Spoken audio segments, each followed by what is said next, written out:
to put a stop to it.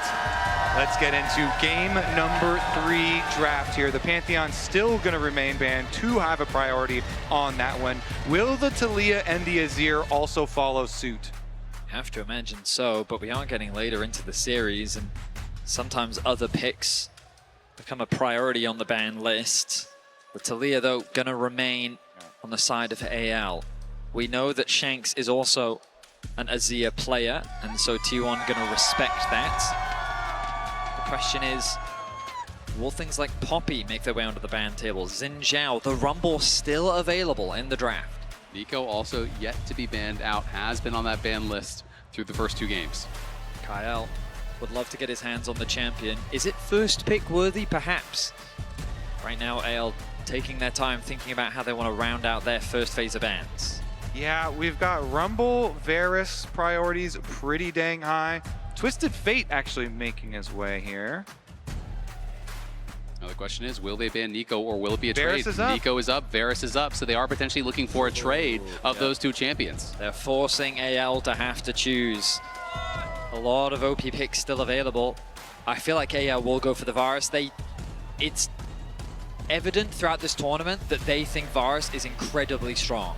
And so if they have no intention of picking it, they will ban it away, and if it's open, they'll grab it. This does mean that the Nico is available for T1. We know that Keria is an avid Nico player, and without any hesitation, they're going to grab that. And there's the Rumble. Sorry, the Jarvan. My brain was already thinking a step ahead. I like Rumble right now. Yeah. Seems like the prime combination, a wombo combo in the making for T1. Exactly. Already, Jarvan and Nico, pretty good combo together themselves. But the Poppy here trying to block some Jarvan shenanigans. Nico uniquely powerful in the meta because not only are you a lane bully, but you also still bring that explosive engage, and no other champions really do that right now. Definitely true. One of the few range champions that really gets tons of priority. But there we go, we break up that Rumble combination with the Jarvan, nagging it away. I wonder if maybe that'll be like an Ornn for Doran then, I'm guessing, because Galio's already out. So T1, that would be like the next possible answer into a Rumble usually. As well. Yeah. Could just go something safe if they want just that tanky front line on the top side. You did mention the Ornn, both very viable options into the Rumble. This is the counter matchup that Whippo spoke about, wishing that he had actually, let through the Rumble earlier in their match and try to bring out this Ornn. So we'll see, how he's going to be able to actually perform on it. Doran very solid on these tanks, and it can be quite a good matchup. T1, though, quick to remove the Poppy. You've already seen how many dashes are coming through from the side of T1, and they do not want to have to deal with that. The disengage that Poppy provides against this much engage as well is good to be rid of.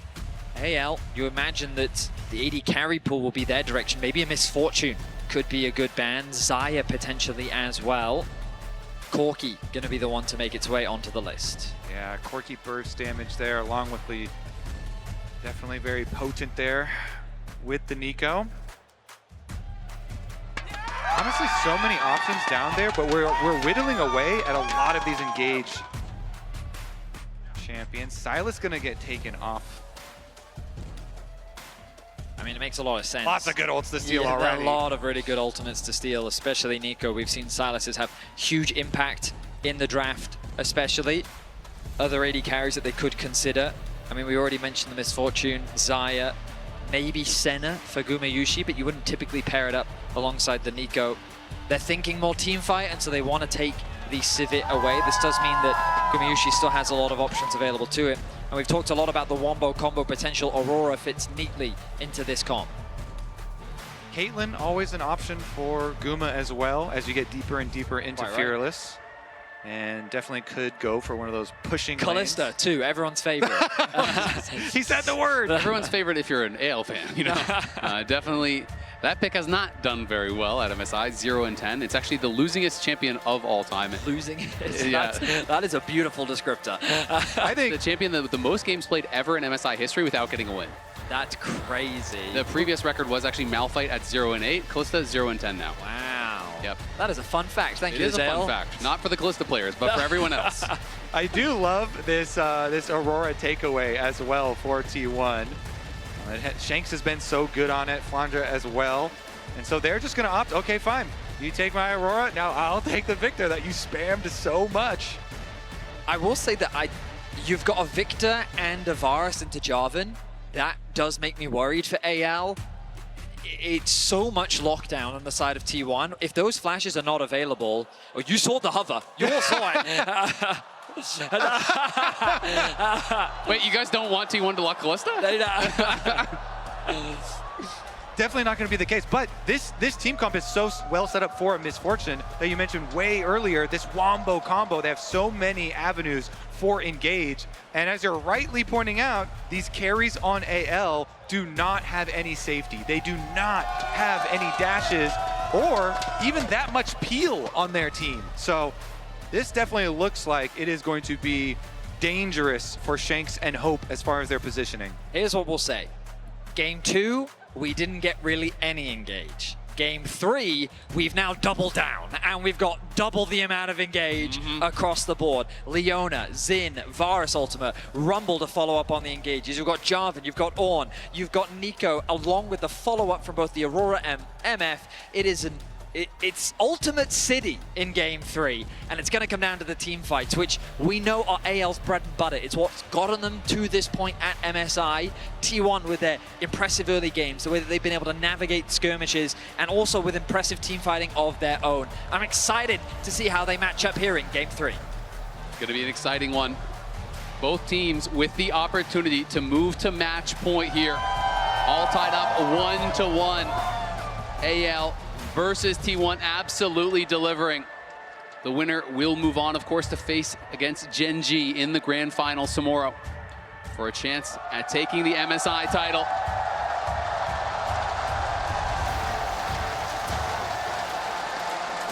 And either way, that will be hype. We'll get a follow-up on a full 5-game series. Worth noting, Hope is going to be playing Poke Varus here. Does have the comment, so will not be playing on hit. Will make it a little bit harder to get through this Ornn, but AL also have multiple damage threats. When you think of Jarvan, sure, if he gets onto a Varus, he can do a lot of damage, but Xin Zhao, I feel, provides so much threat onto the backline as well. And when you pair that up with things like a Rumble, high AP damage from the top side, the Victor scaling in the late game, AL have a lot of power in their composition. And you can see AL, all of the players' records here against T1.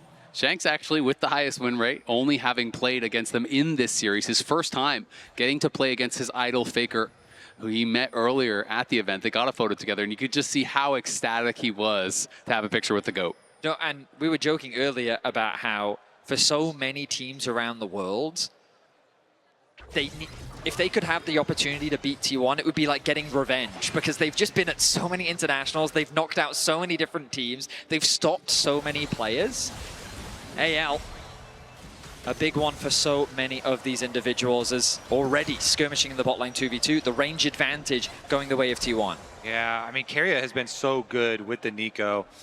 And with the power of the early MF here, they get the health lead, they get control of the minion wave for pushing for level 2. And I just love Keria using the heal there, not only for the early HP, but also for the move speed to actually sidestep that piercing arrow from Hope.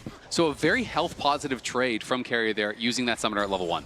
Meanwhile, Faker also pushing early here on the Aurora. All that burst damage with the Electrocute available.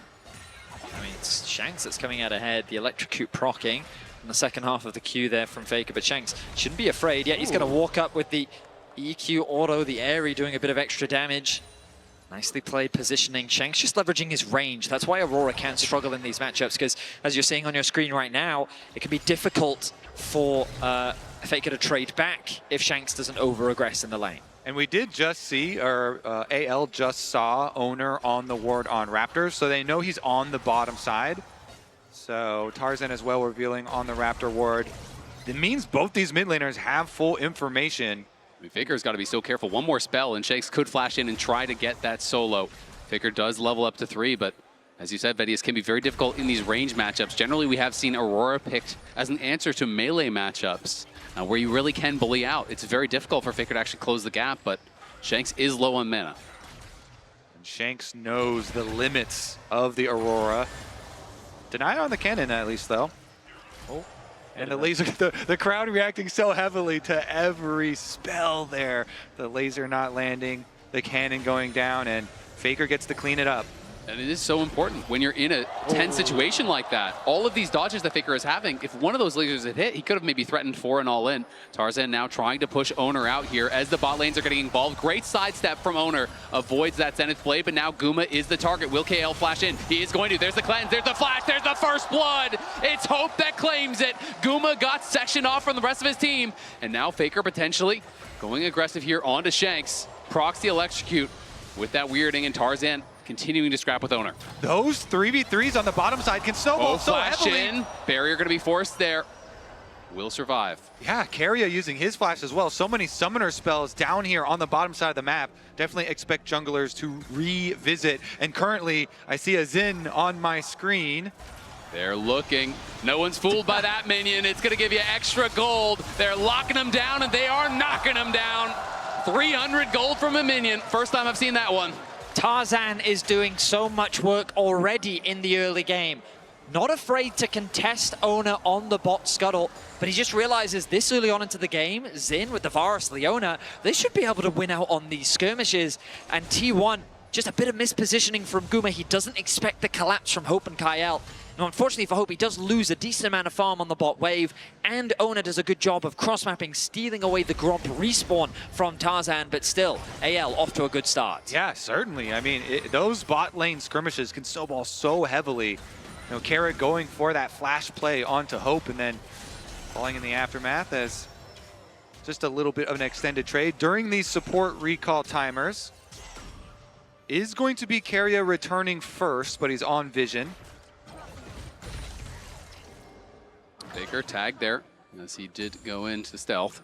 Tarzan around, so Faker will not chase any further. I think he's looking for a steal away on those Raptors at the moment. Tarzan going to start them out very quickly here. Should be able to finish up by the time the Owner gets there. He has his smite. Owner going to be able to spot him. Tarzan is behind Faker here, pings onto Faker. Will he be able to retreat out to the side? Does have the ultimate now, so could use that to escape if he needs it, but doesn't look like he'll have to. Gonna get a bit of a cheeky trade onto Tarzan, take a bit of his HP away. Shanks quickly melting through his mana. He's likely gonna have to base soon. Faker though can keep the pressure up. Cannon wave. Yeah, and Faker's unrelenting with his push. I love how even though he's at like prime risk of a gank, he's saying, no, I'm fine. I have my ulti. Ulti's gonna be dropped to push him back. That is a very low Aurora. Yeah, Faker has no teleport. I think he's going to have to... Nope, he is not. He's like, you don't have enough mana. Wants to catch this wave, and now I expect both mid laners to reset. Doran has made his way into mid. They really want to contest this dragon. See if they're going to be able to do it. Owner is going to be first there to actually pull it. Tarzan in the area, though. Andre is up on that top side, but has his teleport available, and Faker is still quite low. Honeyfruit there really going to help him out as he collects those through the river. So Doran can now... Here comes Doran with the engage. He's going to be flashing forward. The child mo is perfect onto Hope. Beautifully done by Doran. Knocks him up, flashes in, knocks him up again.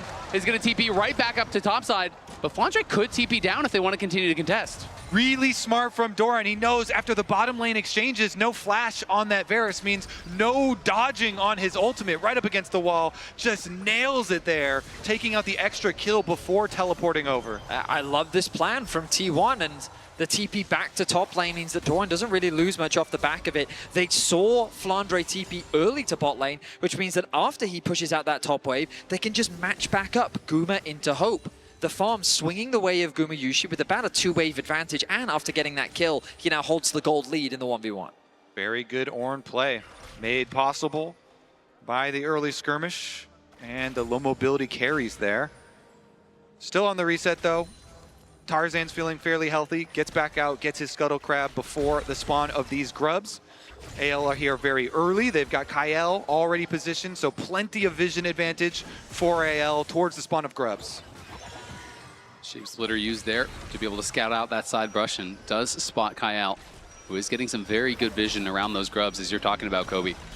Doran is down on the bot side with no TP, so he will have to move if they want to try to contest this, because Flandre has moved early. He's already around mid lane, but was spotted by that ward over by the Raptors. Shanks did just hit 100 stacks, so his E should now be upgraded, giving him a lot more wave clear in the mid lane.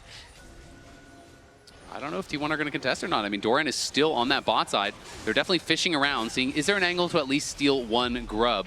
But Flandre is in range. Faker poking back and forth here with Shanks. Proxy electrocute. Flandre now heading back towards bot side as he realizes the grubs are ours. T1 not going to commit without their top laner. Yep. And after they finish up here, AL already sending Rumble back down. Flandre not going to lose too much. Ult used for Wave Clear as well to get the reset timer for Guma. Looked like Doran was able to get a turret plate down on that bot side, though, so that is something for them. Tense affair here in game number 3. AL trying to interrupt the bases as Tarzan wants to get his reds. Faker is around, though. Kyle not going to be able to find an angle. Too many T1 members there to dissuade any sort of an engage. Kyle is very far away from level 6. Carrier has already secured it. He needs to soak up some of the experience from this mid-wave.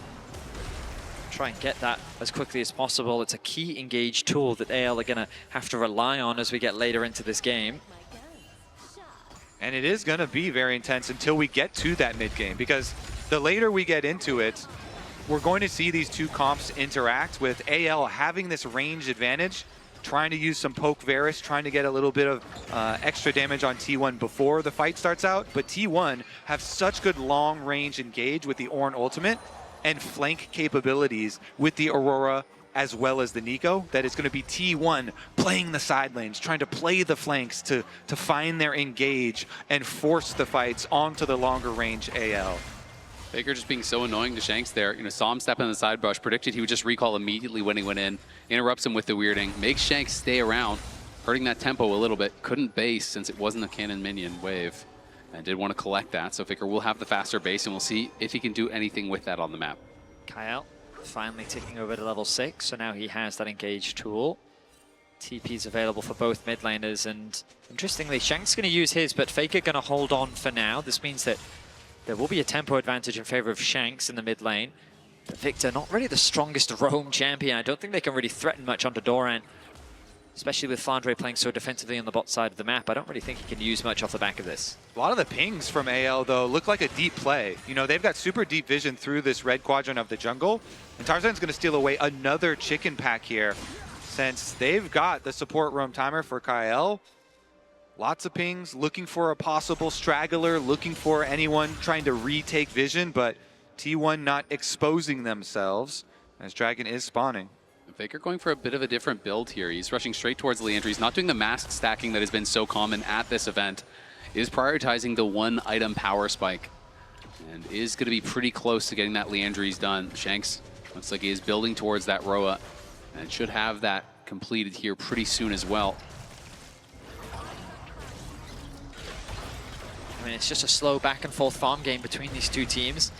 A far cry from what we received in game 2, where T1 just dominated the early game. Of course, if you have just joined us, it's an intense battle between T1 and AL as they fight for a spot in the MSI finals, a rematch against Gen G for both teams, who are able to push Gen G to 5 games in both of their matches, and that's why the expectations are so high between these two teams. Both AL and T1 have demonstrated the ceiling of what they are capable of. And it's Kyle that goes in. Yeah, Kyle going in. He's committing to this. Tarzan now there to follow up. Carrier in trouble. Will get knocked down. That's the feat of the warfare for AL. And now they have their eyes on the Dragon. The synergy between these two, Kyle and Tarzan, no hesitation at all. As soon as they see the poke over the wall from Carrier, they fight back and they clap back. That is going to be their objective. Oner sneaking into the bottom wave. He's setting his sights onto Hope.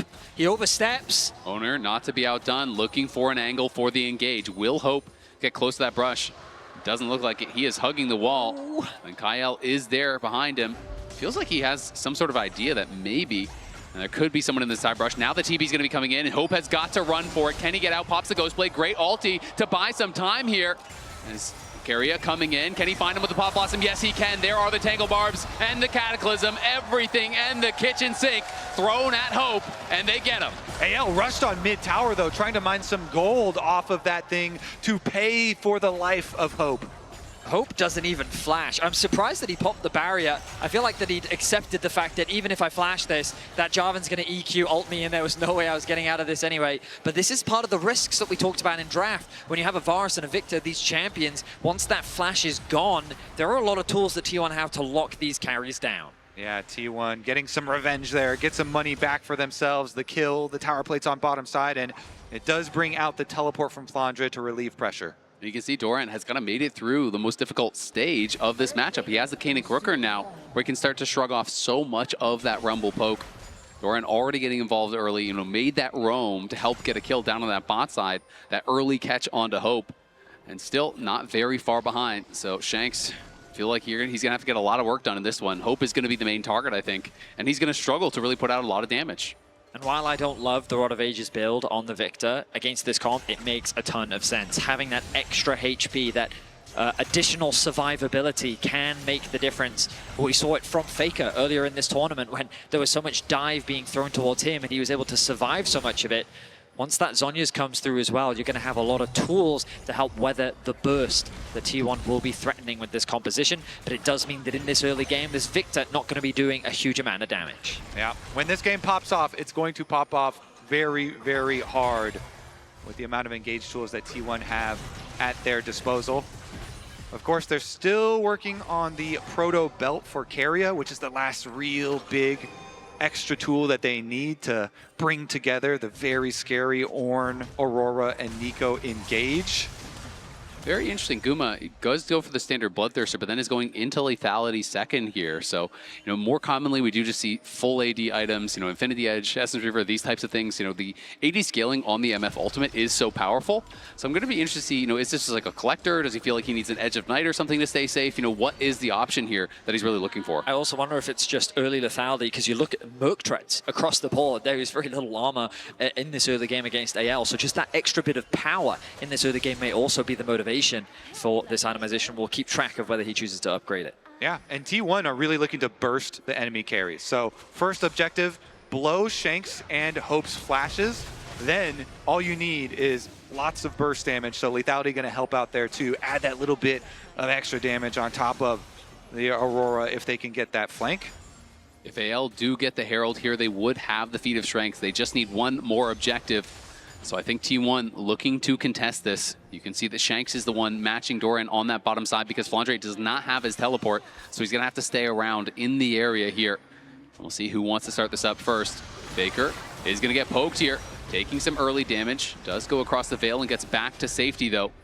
But that can be critical in a fight like this if AL can land some early poke. Yeah, I like these looks from AL, specifically from Kael and Tarzan, where whenever they see one of these engagers from T1, whether it be Keria by the Dragon Pit or Faker over here, they immediately jump on them to just force a little bit of health, chip away at a little bit of the resources available to T1, because they're the ones that do have the extra range with the Poke Varus and are going to try and get these small little advantages before the big explosion. You can feel the tension continue to mount as Guma holding onto that mid-wave push. Hope realizes he doesn't quite have the same wave clear as this MF. The crowd being they're going to secured. go behind them here. T1 looking for a potential engage. Keria going for Tarzan. They're trying to lock down the jungler. The CC is good, but the Crescent Guard buying a lot of time, and it's Keria that goes down first. Flandre on the side, trying to cook up Owner. Owner falls as well. This fight's looking bad for T1. They've got to run, but Doran arrives. Can he get one back? He does get the shutdown there on a Flandre.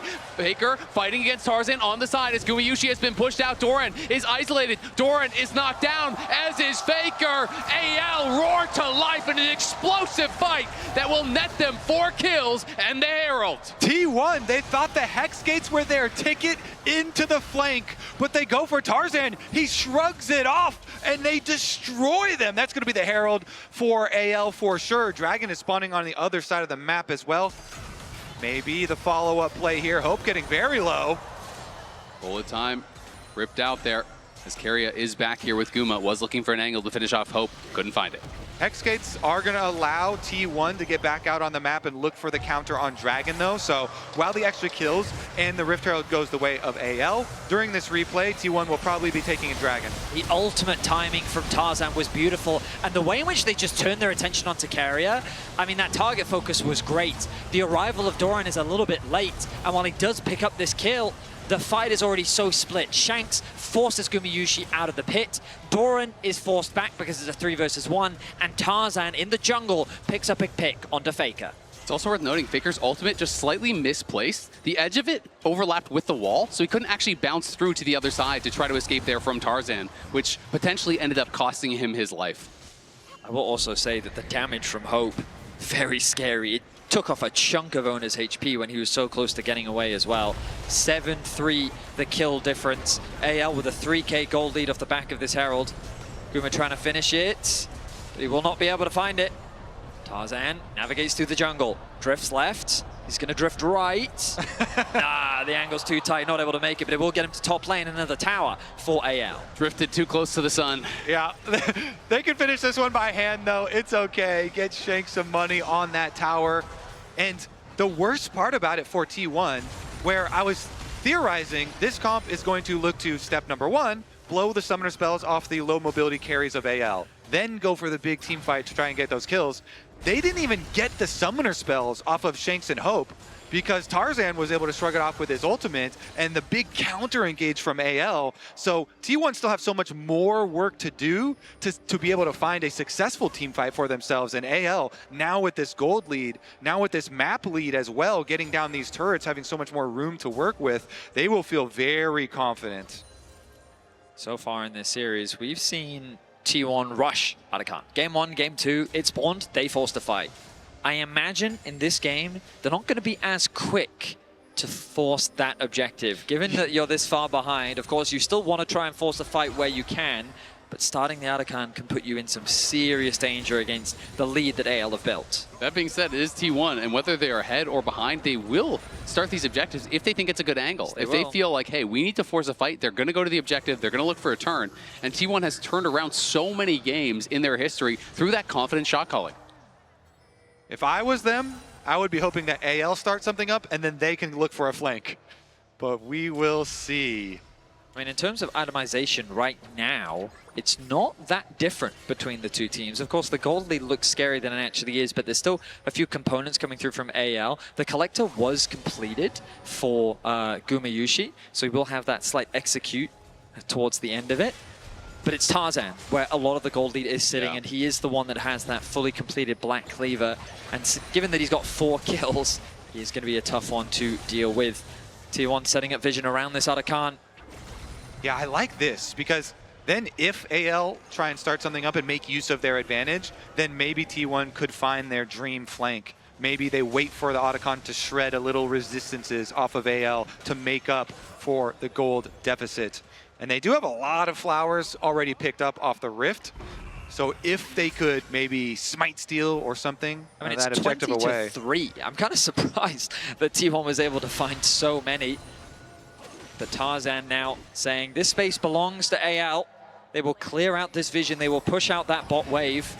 And now the pressure is being put onto this bot tier 1. They're getting all those extra petals. That's the advantage of the pushing lanes that they had early on in the game. Faker getting poked out, though. It's going to be hard to defend this tower on the next wave, potentially.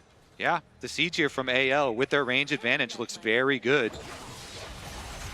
Faker on the side, just trying to zone out any potential dive, as it's Guma's job to clear out this wave, though. But Tarzan and Kyle are behind them. They're going to go in immediately onto Faker. Chunk him out to half HP. Owner cannot connect on the flag and drag. Carrier now getting engaged on. He's getting burst down by Shanks, and he is just gone. Shanks deletes him from this world as Faker goes between worlds and tries to start the fight. Guma running from Tarzan. Doran is here. Kyle is low, but it's AL again, crushing the fight, it feels like. Guma flashes back to the tower. Doran and him going to try to hold their ground here, but it's a 2v5. They need to cut the wave. Guma trying to heal up as much as he can, but Tarzan flashes in and knocks him down. It's a multi-man knock up there from Doran, but the heroics are not to be. Doran falls as well. AL lose no one. They'll get the tower, and they will get the Otacon. Tarzan is such a Chad. He just walks up to them, starts fighting between towers, chunking out multiple people, and AL pick T1 apart.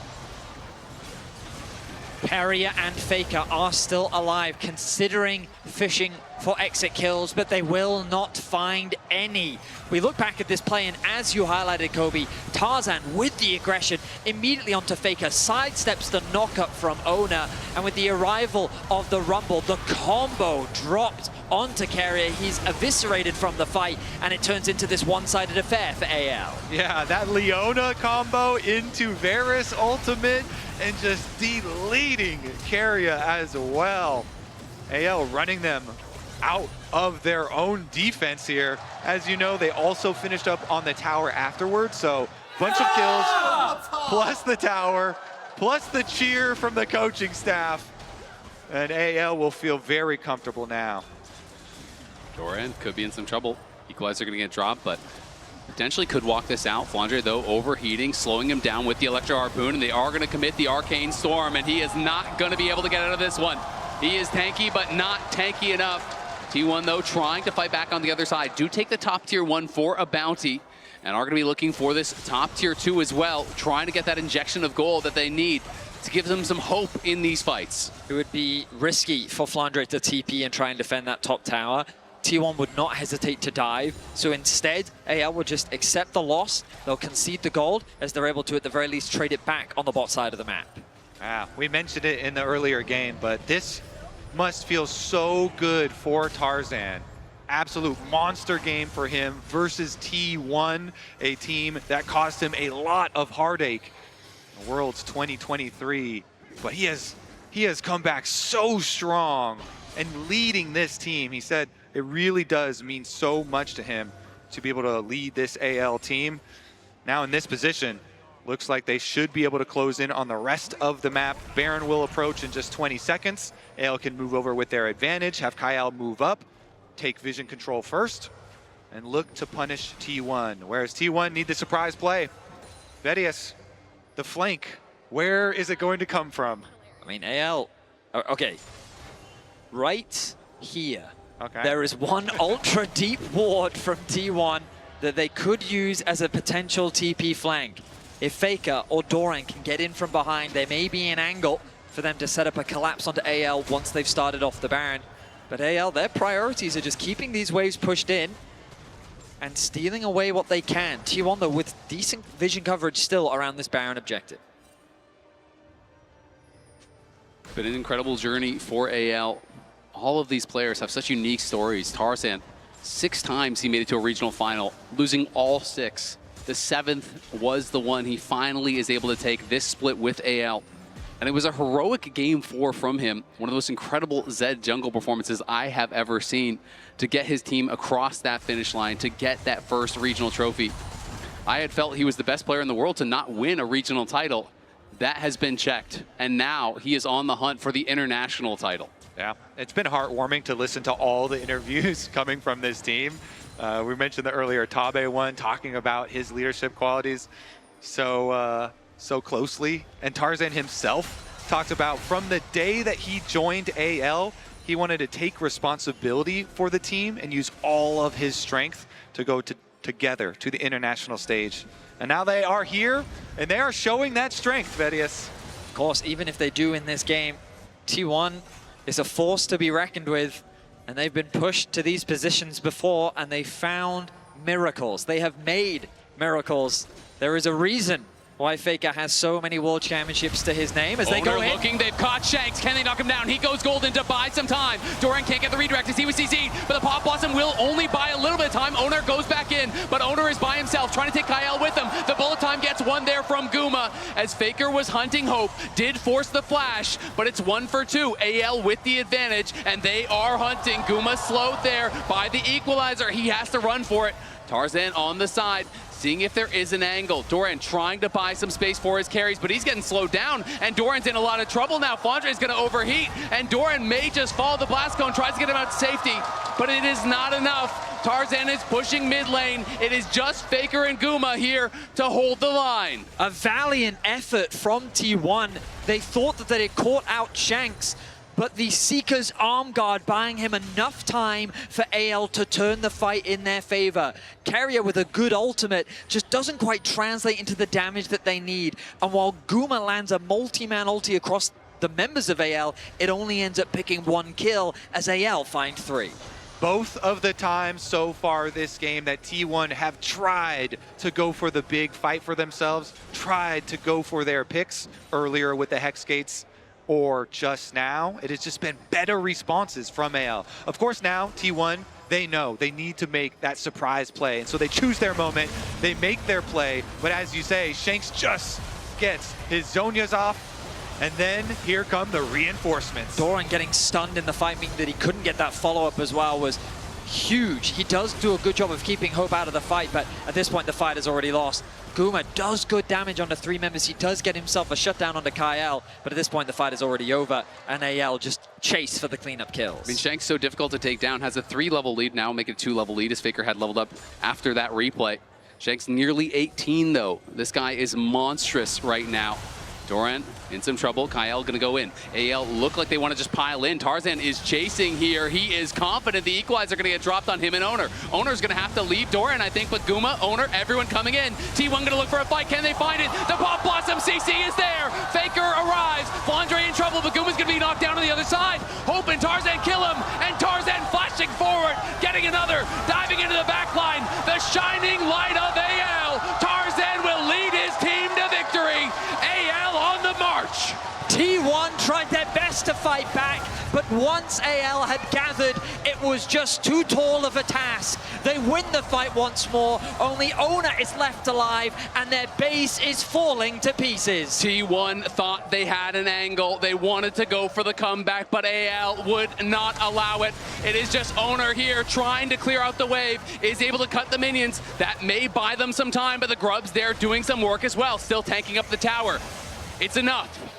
Owner kills the minions, and they decide we're going to go for the dragon instead. Owner with the defense there buys them some time, but AL will take the dragon in the aftermath. Here's another look. They full send actually on Doran, and Doran survives for so long that it does open up the counterattack possibilities from T1. Look at the flank from Guma and Carrier. The combo looks so good, but Tarzan turns his attention immediately onto Guma, limiting what damage he can. Then Shanks arrives from the other side, the additional damage threat, and T1 end up getting collapsed on. Tarzan was so impactful in this fight and prevented Guma from turning the game around. Exactly. He takes down Guma. He W flashes to finish off Doran and chase the other side for AL, and they actually did not go burn down Dragon number 3 for themselves, instead taking away jungle resources and maybe looking at a play over towards Baron here.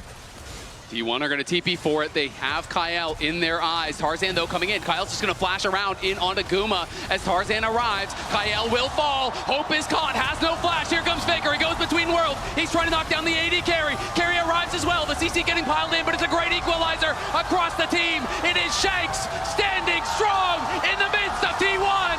It is Shanks crushing through the fight with a triple as the Arcane Storm tears T1 to pieces. T1 try and make another comeback, but AL are having none of it. This game will go to them.